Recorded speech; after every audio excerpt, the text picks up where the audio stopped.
So you're thinking, my child is going to college and is going to get a job and they're going to support themselves. So they should file FAFSA as an independent student, right? So this is a question that I hear all the time. And the answer is no, that's not how this works. So here's the thing. That's a very common misconception. It's a widespread assumption that costs families thousands of dollars in financial aid every single year. In fact, I'd estimate that dependency status is one of the biggest and major issues that families experience when they're dealing with financial aid. So this can cost families thousands of dollars in aid with this misconception. So today we're here to fix that. We're going to break down FAFSA, which is the free application for federal aid, and the Student Aid Index, which is referred to as the SAI. It is the number that drives everything with financial aid. So last two episodes, we've talked about the cost of college, and now we're going to go into in-depth FAFSA so that you understand it and you know how you can control it, what you can control, and what you can't control. So let's get to it.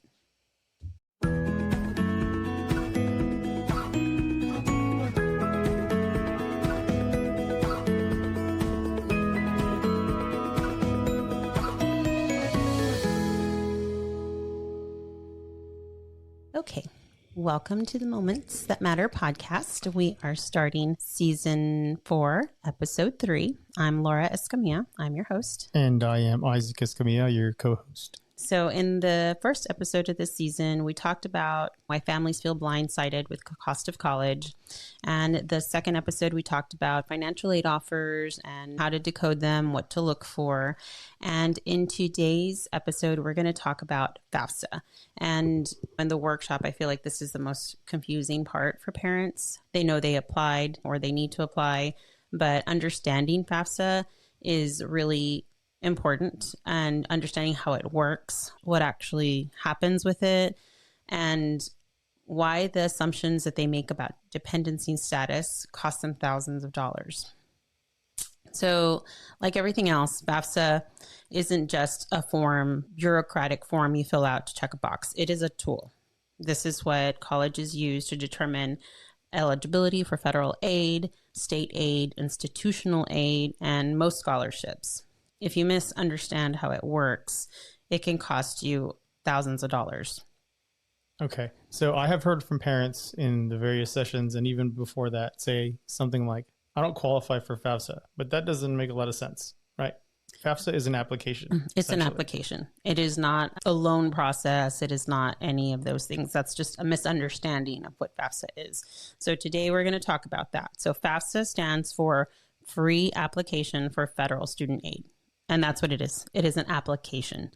And it is a form you complete. It collects information about your family's financial situation, income, assets, your household size. And the federal government uses that information to calculate a number. And that's your Student Aid Index, the SAI. So your SAI is essentially a number that represents how much the federal government thinks that your family can afford to contribute to the cost of college in 1 year.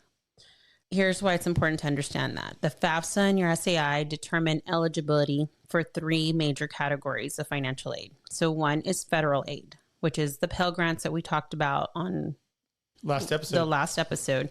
So it's Pell Grants, federal student loans, work study. 2 is state aid. In Texas, that includes things like Texas grants, eligibility for promise programs that are offered at schools like UT, these advantage grants that are available at schools like UT or RGV. And this is something we're going to focus on in the next episode, but you need FAFSA filled out in order to see if you qualify for these programs. And then institutional aid. So many colleges use FAFSA information to determine their own need-based grants or scholarships. So the money they have from endowments or other scholarships available, they use FAFSA too. Here's a really critical part. Most scholarships, even private scholarships like Star Scholarship Fund, require FAFSA completion as part of the application process. So when families say, like we talked about, we hear it all the time, we make too much money, we're not going to file FAFSA, I don't qualify for FAFSA. Where a family might not qualify for Pell Grants, that's true. You might still qualify for state grants or institutional programs, work study, and then federal loans. And all that happens is that you're definitely disqualifying your family, your student from any scholarship opportunities or any opportunity for help, financial help, if you don't fill out FAFSA. So there's no way to get help if you don't fill out your FAFSA application. If you are not filing FAFSA, you are closing the doors to all the aid at the school. Okay. You will not receive any aid from the school without FAFSA. So that's first and foremost. So there are other pieces that surprise families. For one, you have to file FAFSA every single year your student is in college. It's not a one-time thing. And your financial situation might change. Maybe you have another student starting college, experience job loss, your income goes down. All of these things are reassessed every single year. So you have to make sure that every year you're filing. You can't assume that you did it once and it's not going to happen again, because that aid goes away. They estimate aid, right? Like we talked about the financial aid package last episode. Yes. They estimate it, and that estimation is also based on you doing your part and filling out FAFSA every single year. But if you don't do it, that goes away. Okay. So they need it on file. So colleges reassess your aid eligibility every year. So if you don't file, you don't get any situations reconsidered. So let's talk about the student aid index.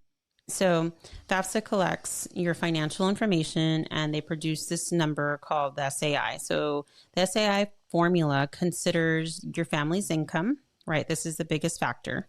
The formula looks at adjusted gross income from your tax return, and it makes some adjustments. For example, it excludes anything like 401ks, retirement, and that type of thing. Your family's assets, so this includes savings accounts, investment accounts, real estate, other than your primary home. Your primary home where you live does not count as an assets, but if you have rental properties, that kind of thing, and any assets of Those that nature. Yes. Yeah. It does not, again, it does not include any retirement accounts like 401ks or IRAs, and it does not include any equity in your home. So any home you're living in, it does not consider that. It does ask for your household size and such, and because that is how it formulates if you make enough money, like if you make enough money for a family of 4 or what have you, or if you only have one child, it calculates that. It used to ask for the number of children in college to calculate, but that changed recently with the FAFSA application. It no longer takes that into consideration. However, note that there are some schools that will ask you for additional applications that would consider that if that's a really large component of your situation. Okay. Do you know what that application is called? Yes, it's called the CSS. CSS. Yeah, okay. So the profile. So not every school asks for it. Mostly private schools ask for that, but that is a consideration for that. So when we're looking at the SAI, you should know that if your SAI is low, negative 1,500 to about 6,000, you'll likely qualify for the maximum Pell Grant. Now, every year that number changes, so don't put it in writing, but it's about there. Currently, the Pell Grant is at $7,395 maximum. So, unfortunately, you're never going to be in a position where your student gets a Pell Grant that covers all of their costs. There's a max every year that they can qualify for. Okay. You'll be eligible for significant state and federal aid if you're Pell Grant eligible in that range. Okay. So if your SAI is moderate, like 10,000 to 30,000, you might not get Pell Grants, but you still might get some state grants, institutional grants, work study, and of course, student loans. There is a middle income type of bracket. And if your SAI is high, 40,000 and above, you probably, again, won't get any need-based aid, but you should still file FAFSA. This is where parents start saying, we don't qualify for FAFSA. They have a high income and they're not going to get the free need-based money, but it is required for federal student loans and it is required for most scholarships. And some colleges, again, they have their own merit aid, which is you're earning the scholarship. It's not based on need. They need the FAFSA on file to consider you for a merit-based scholarship. Okay. Even if your situation changes every year. So by excluding yourself from a FAFSA application, you're excluding yourself from a whole lot of opportunity to get the money that your student needs to cover the cost of attendance. Let's just use an example. You don't receive any aid, but somewhere in the process, your financial situation changed. You can't go and say, now I need financial aid and contact financial aid office and make those changes if you don't have FAFSA on file. Like nothing can be done. You would have to wait for the next cycle year and apply. The following year. Right. And the thing is that the FAFSA application, it's best to do it early. There are timelines that the school requires. So you can fill it out any time of the year, but that doesn't mean the school has the money to give anymore. Right. They usually award those monies in cycles. Right. So you want to line yourself up on one of those cycles so that your student can get the money they require before they start. Right. And so if something changes, you never filed FAFSA and you're like, now I'm going to do it because now I need it. You know, you're excluding your student from a lot of aid that they could potentially get. So it would be best to always have a FAFSA application on file every year. Right. No and you can go back to many episodes where we're talking about FAFSA, and I've always said it's best to have it and not need it than need it and not have it. It does not adversely affect you to apply. Right. Not at all. So when families are going through this and they're looking at their SAI, so keep in mind that the SAI is an estimate of what you can pay per year, right? The government doesn't actually know that you have this money. That's just an estimate that everybody's calculated on the same information, and this is their best guess. So let's say your SAI is $15,000. That doesn't mean that you're required to pay $15,000, because honestly, depending where your kid goes to school, you could have to pay more or less if they get a lot of aid, merit aid, or what have you. So this is just an idea of what can be done. It's not a mandate, right? It's not, this is your number, this is what you have to do. Right. So this is just an idea to keep based on the information you provided. So colleges use your SAI differently. So some schools meet 100% of demonstrated need, meaning that if their cost is $50,000 and your SAI is $15,000, they'll offer $35,000 in aid. So you need to know if the school does that. That's for you to research, right? That we've talked about those lists that you want to keep. Yes. Other schools don't meet full need. They might offer $20,000 in aid and expect you to cover the 15 unmet need gap we talked about in the last episode. So this is why it's important to understand your SAI early. Ideally, sophomore, junior year, you can build a calculator and help build that college list to understand if the school meets need or not. Yes.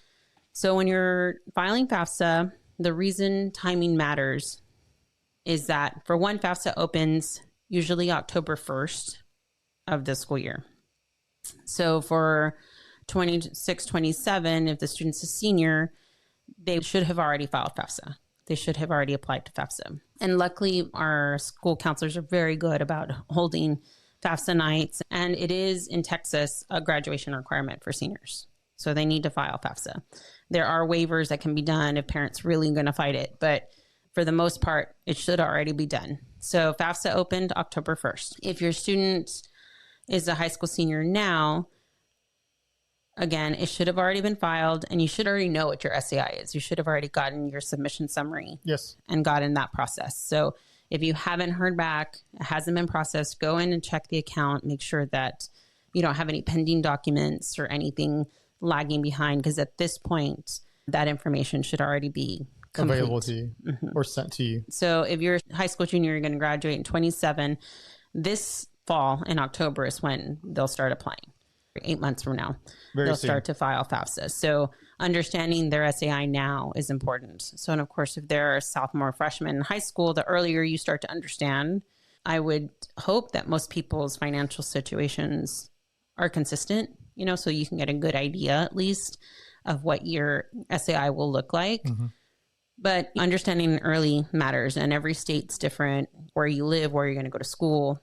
All of that stuff's important to understand. So in Texas, the priority deadline for state grants is typically January, maybe February, but early in the year. So it's just a few months after FAFSA opens. So in order for you to get considered for the grants and scholarships that they're processing for federal aid, you have to already have it done. So it's important that it's done early. And if they don't file FAFSA their senior year until March, they're missing the federal deadline and the institution scholarship money and that type of thing. That's Missed opportunity. Right. You're not disqualified, but there's less aid and less opportunity. So timing matters with everything. Right. So again, filing FAFSA in October versus April, it doesn't change anything. So you might as well just do it. So FAFSA uses prior year tax. So you can't say, we're going to wait, we haven't done our taxes yet, and that kind of thing. It was like that when we were younger. Like, I need to file my taxes, then do FAFSA, but that's not the case anymore. So FAFSA uses prior years. So for this cycle that you started filing in 25, it used 24 tax return. Okay. So for juniors now, they would use 25 tax returns. So that stuff should already be done. So that's not a reason to not do FAFSA. There's no reason to delay. The work has already been done. So yeah, there's no reason to wait. Just file FAFSA as soon as it becomes available. And again, it's usually October 1st. Check the deadlines. 1 year, it was December, but that was because they were changing FAFSA. But normally it's October 1st. Yes. So if your financial situation has changed significantly from 24 to now, maybe a job loss, major medical expenses, any hardships of that nature, you can contact the school's financial aid office. So there's forms available to fill out. They're called loss of income forms, which will prompt a process called professional judgment. And that's when the financial aid office manually adjusts your information after they review what you've submitted. So there are, when you're thinking like, oh, they're using 24, but this happened and this happened, and it's not accurate. After you filed FAFSA and it gets to the school, then you reach out to the school your student is going to make adjustments. Okay. So you don't do it for FAFSA. You don't wait for FAFSA to fill it out or fight it on FAFSA. Fill it out. They're going to pull the information. And then at the school, you go and you have to make that adjustment. That's good to know. So you have to file FAFSA before you can appeal FAFSA, essentially. Yes. Right. So filing FAFSA sometimes feels intimidating. Luckily, the process every year, they try to make it a little easier. It is definitely easier now than it was, maybe when we filled it out. Yeah. Or even when Skylar, our oldest, back first in year. 2017. Yeah. So now, just for clarity for everyone listening, this is not a paper form at all. No, this is an online form, and you fill it all out online. And there's a component where you need a parent's email address where you'll have to send your parent an invitation. And they will fill out their portion of the form, and then the government will put it together. Right. Yeah. So the parent doesn't see the student side, and the student doesn't see the parent side. Okay. So the parent will need the social security number, a driver's license number when they're getting ready to fill out, and of course information on their assets, their balances on their savings, and those kind of questions are in the application. So for the student, they'll also need their social, a driver's license if they have one. If they filed any tax information while they were young, all that they'll need to have that up front. So now the easiest way to complete FAFSA is using their IRS data retrieval tool, which automatically pulls tax information directly from the IRS to FAFSA. So this reduces errors. It speeds up the process significantly, but you have to give FAFSA permission to do this. Okay. So you have to give FAFSA permission to access your IRS records, and it populates that tax information automatically. You don't have to manually enter income or deductions or go look through your W-2s and figure anything out. That's how it used to be. We had to figure out certain numbers and make sure they're matching. So when they did pull and look at it and confirmed, it all matched. And now that it just automatically pulls, it takes away those errors that can happen. It leaves it all up to the system itself to pull the numbers, and there's no room for a human error as far as the parent or student side. Right. So the thing that does happen, though, is that if you deny FAFSA access to the IRS and you choose to enter those numbers manually, yes, of course, you are opening yourself up to errors. But most likely, your student will be picked for a verification because they need to verify all the data. They will not be eligible for a lot of aid without you agreeing to that because they don't know if the information is accurate that you're providing, and it's a long process to verify everything. And I know a lot of parents are like, well, I don't want them to have my tax information or to see everything. But it is the U.S. Department of Education that does FAFSA. They're just asking your permission to make it easier for you. Right. So just allow them to use it. It'll go a lot smoother if you allow it. You'll avoid a lot of issues. And sometimes I have seen families try to like game the system and report less income because their income has changed and all that kind of stuff. Again, if your income legitimately changed, file FAFSA and then contact the school and make those changes legitimately. Right. There's a form for that. Right. Don't try to now enter information that doesn't match, because the second it doesn't match, you've flagged your student's application and you've hindered their ability to get financial aid. So high school seniors right now, if they haven't filed FAFSA, do it now, like today. Like as soon as you are done with this episode, go file it. That would be a great idea. Yeah. They'll need to create a FAFSA ID, username and password, that type of thing. If your student is a junior, they can't file yet, but they can go do estimators. I believe they can also just create a FAFSA ID already and start gathering information and figuring that out. So in October, they're ready. Or if they have their own dependents, such as they have children. So those are the things that make them independent, or they're an orphan or a ward of the state, things of that nature, homeless, legally emancipated, but that's it. Regardless. Those are rare cases. Right. So regardless of how you are handling your financial situation when your child leaves to college, they need your income as parents until they're 24 years old for FAFSA. So if they want any chance of getting any federal aid, they need your help. They need your information.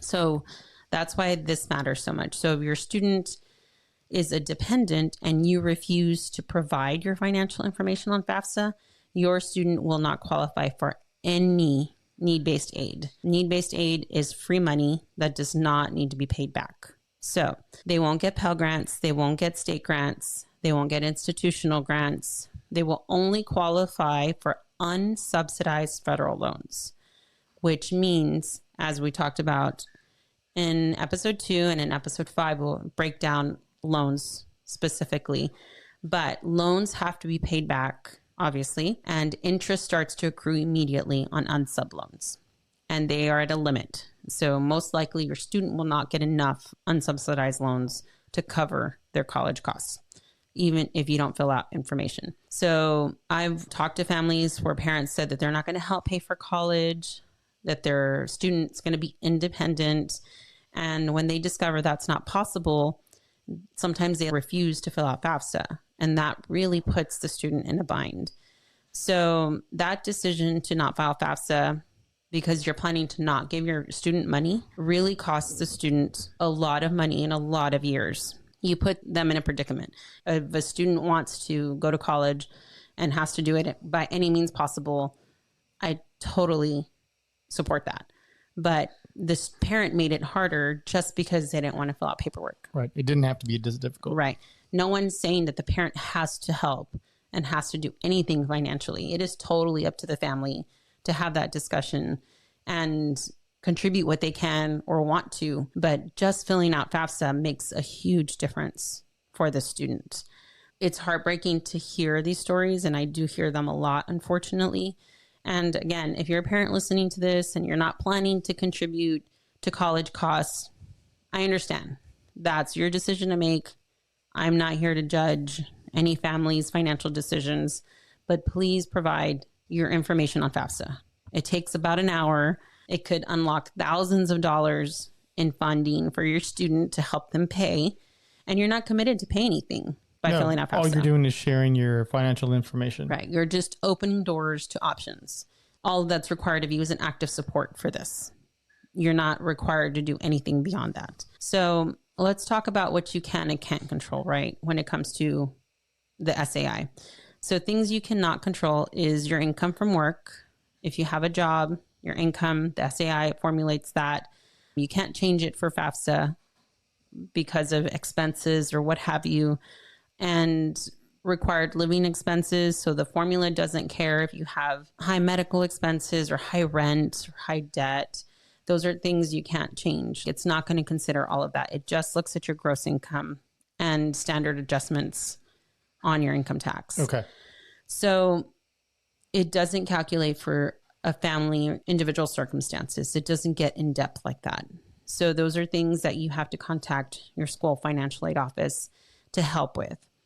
Also, the family size and the number of kids you have going to college. Again, it doesn't consider this, but we understand that having multiple kids in college significantly changes things, right? So these are things that you might want to contact financial aid office and discuss.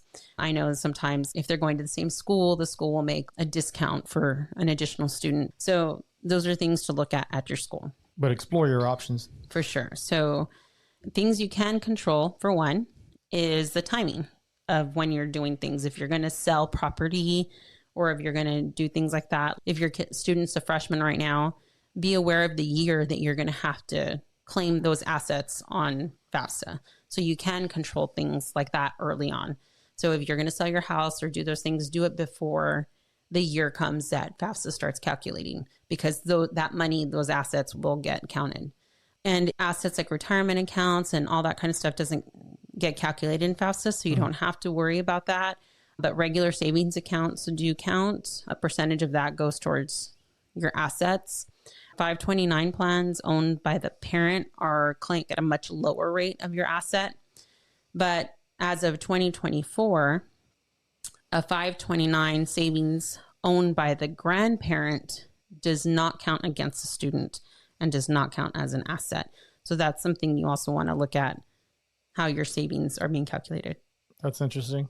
So again, the timing of FAFSA, you can control that. Do it early. That's completely within your control.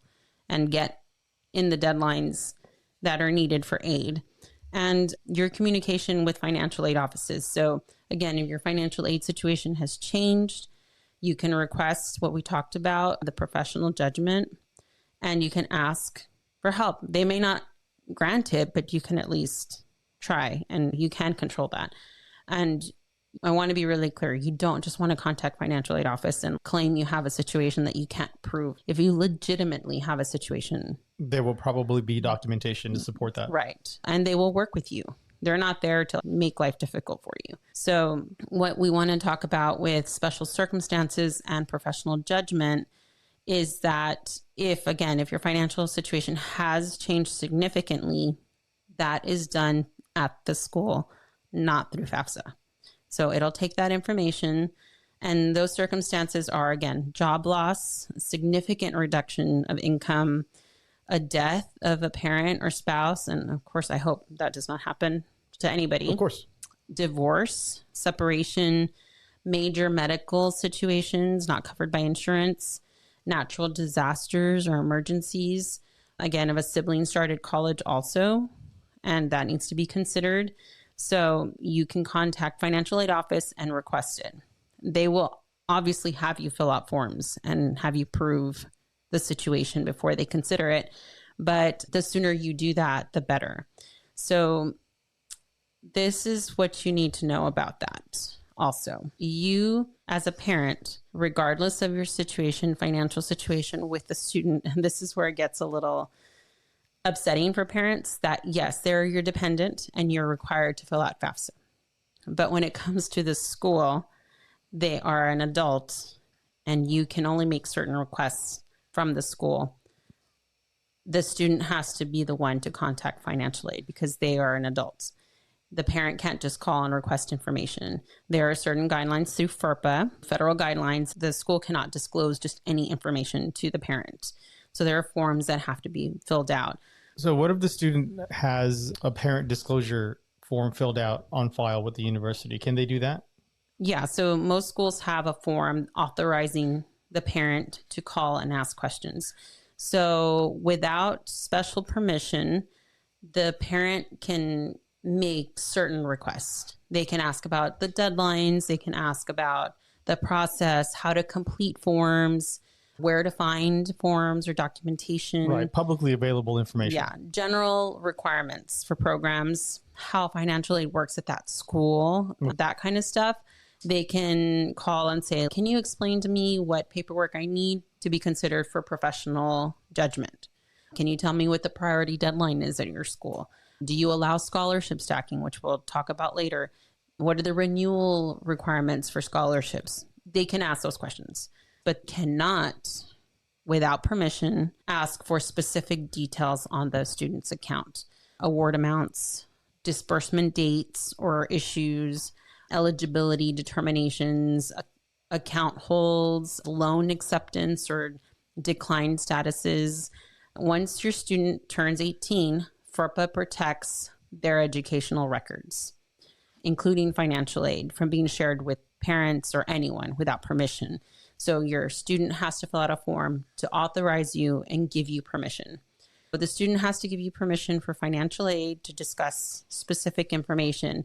And I know the parents, I hear parents, but we're the one paying. We're the one that has to give our information. How do I not get information on my own child? But it's just a legal issue. Legally, once the student turns 18, they have the right to keep that private. And you would hope you have no issues to get your student to fill out the authorization form.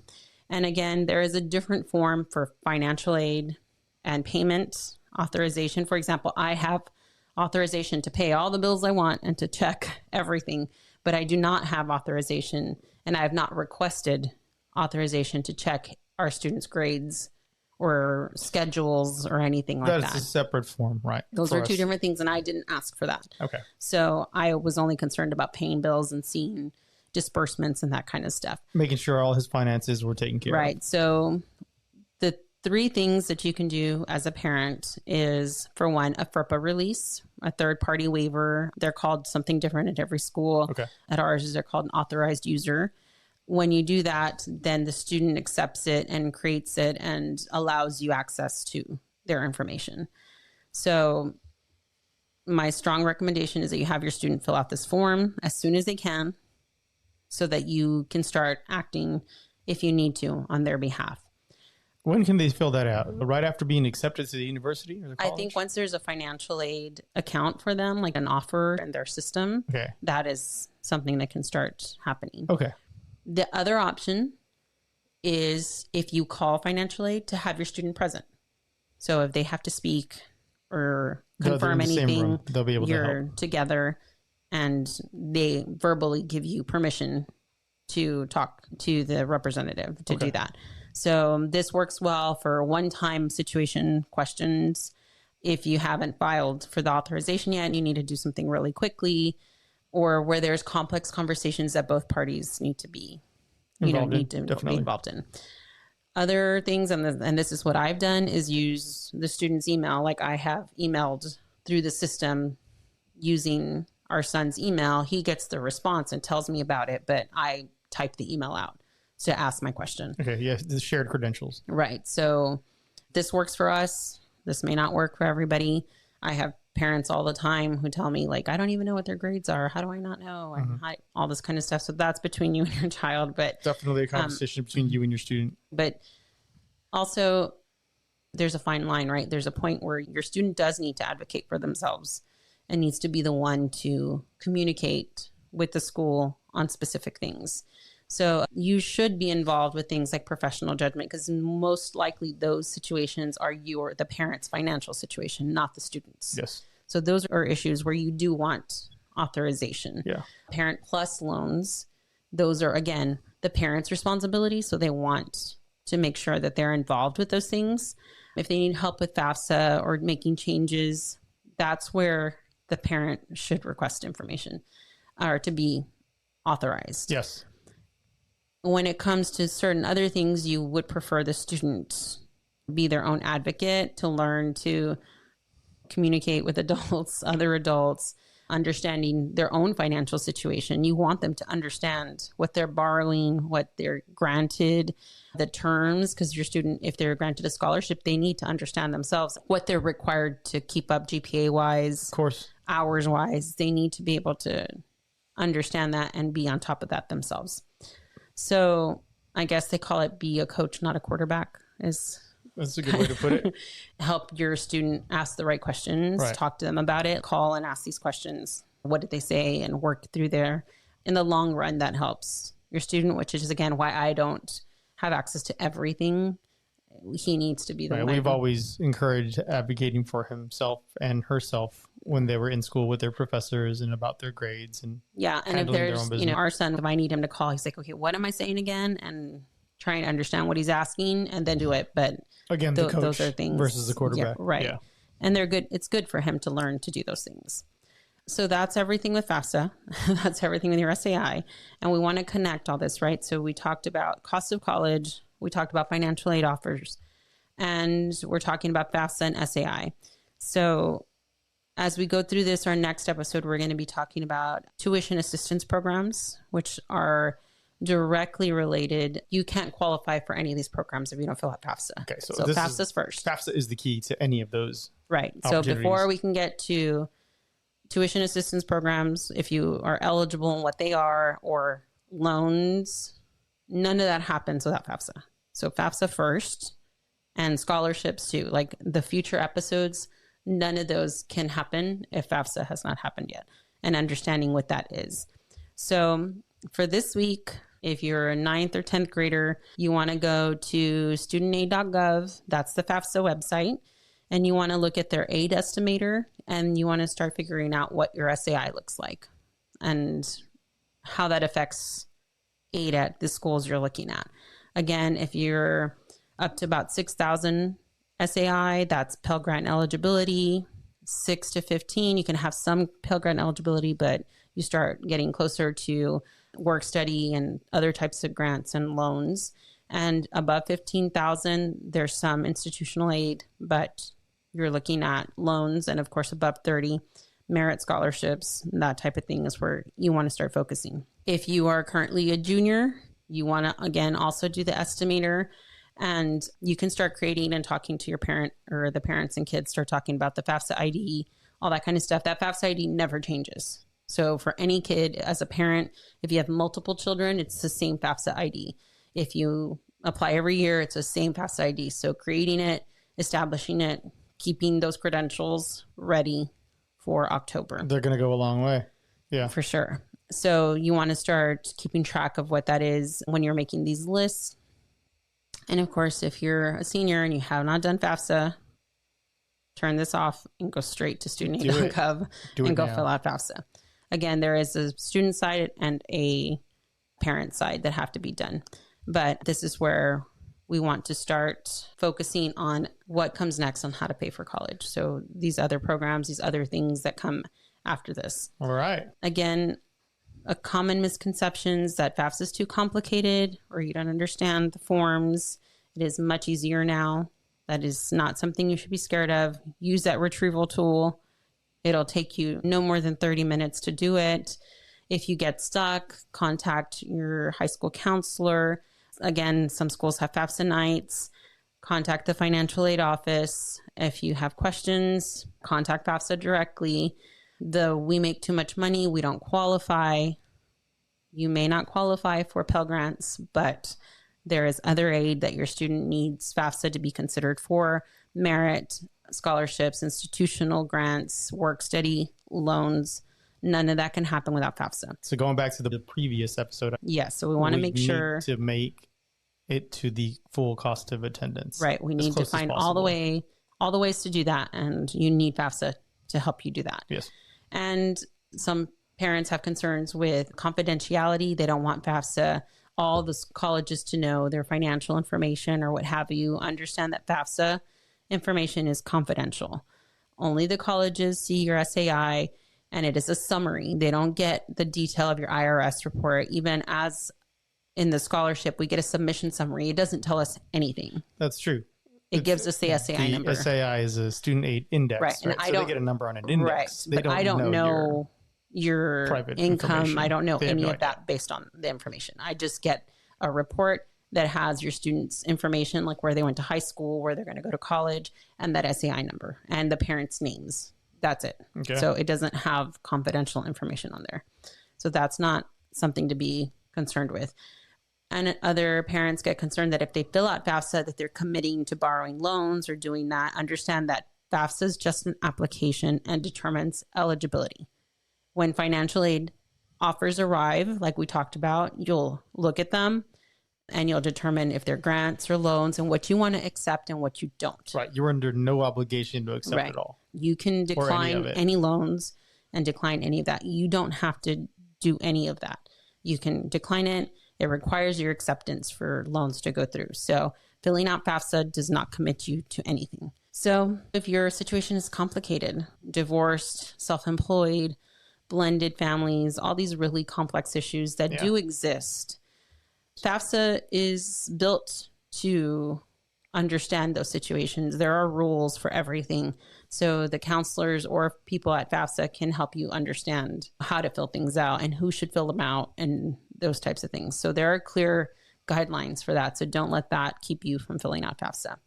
So there is no complexity reason to skip FAFSA at all. So again, what comes next? We are going to be talking about tuition assistance programs that are programs that help cover tuition at schools depending on the parent's income. And we'll go through some of the schools that offer those programs. And we'll leave you with this. FAFSA is not a barrier. It is a tool to help your students. Plain and simple. That's it. We'll talk to you next week. All right. Don't forget, if you're watching on YouTube, like and subscribe. That really helps everybody out. And thanks for listening. Thank you.